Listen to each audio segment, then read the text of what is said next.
Ang tanang kautlanan sa yuta nakakita sa makaluwas nga gahom sa Dios. Kana ang atong gibatbat, gisaysay, gisulti diha sa Salmo Responsorio. Kini nag-andam kanato diha gayud sa umaabot na pud nga laing kasaulugan sa Pasko nga mao ang Epipanya, ang pagpadayag ni Kristo o kang Kristo ngadto sa kalibutan, ngadto sa mga hintil, pinaagi sa kasaulugan sa Epipanya.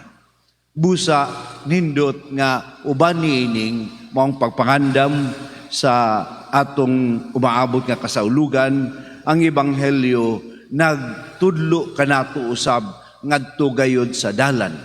Nagtudlo kanato usab ngadto sa kamatuoran. Pinaagi sa atong nadungog nga pagsaysay, may tungod sa pagpaklaro kung kinsa si Juan Bautista. Ug si Juan Bautista, tataw nga nagpaklaro sa iyang kaugalingon, kung atong lantawon mga igsoon, ang pangutana sa mga gipadala sa Pariseo, gusto sila masayod sa titulo. Propeta ka ba? Si Elias ka ba? Ikaw na ba ang umaabot o ang Mesiyas? Gusto sila sa titulo. Apan wala nila basaha diha sa ilang nadungog kang Juan nga si Juan gayo di ay sama ka gisaad nga mobalik si Elias. Si Juan gayo di ay mao si Elias.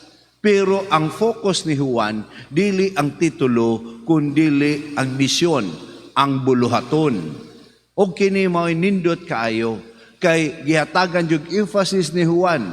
Kinsa ka man, ako ang tingog nga nagasinggit sa dapit nga waaw, tulira ang dalan nga agian sa Ginoo. Kini ang iyang task, kini ang iyang mission. Apan wa sila ka-gets nga di ay kinsay gisulti o kinsay mubatbat ani ngadto sa katawhan sa ginaingon diha sa Daang Testamento, ang mao ang pagbalik ni Elias. They just want the image and the title, and they don't really see the work or the task of it.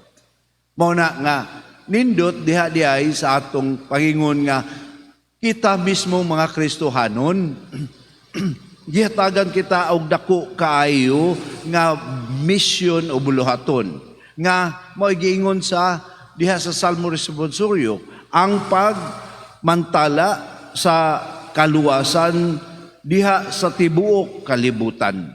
Mao kana ang atong tahas. Pero usahay sama sa mga Pariseo, magpabili lang kita sa atong mga titulo ug mga pangalan, nakalimot usab kita sa atong misyon nga buluhaton. Ang importante di ay sa atong Kristohanong kinabuhi, dili ang pangalan, kundi ang atong mga buhat nga gipakita sa pagsangyaw sa maayong balita. Busa, ato pod kining iampo karon, especially diha sa atong pag-ampo sa bukasyon. Ako, pare, naipipila diri natong madre, daghan ang mga laiko diri, usahay malipay na lang ta ang magpabilin sa atong posisyon o sa atong imahe sa katilingban. Unya nagkahabol ang atong misyon. Mao na nga ato ning haiton karon diha sa atong pag-ampo sa Eucharistia, nga tagaan unta kita sa Ginoo sa pagpaklaro sama kang San Juan nga moklaro kanunay sa iyang buluhaton ug misyon alang sa kahimayaan ug pagtuman sa plano sa kaluwasan sa kinatibuk-an. Ginoong Hesus, kami sa among pagsunod kanimo, atagi kami sa kaikag nga unta magaandam sa among kaugalingon sa pagmantala kanimong diha sa among kinabuhi, sa imong kahimayaan o sa imong pagka-Dios diha kanamo. Amen.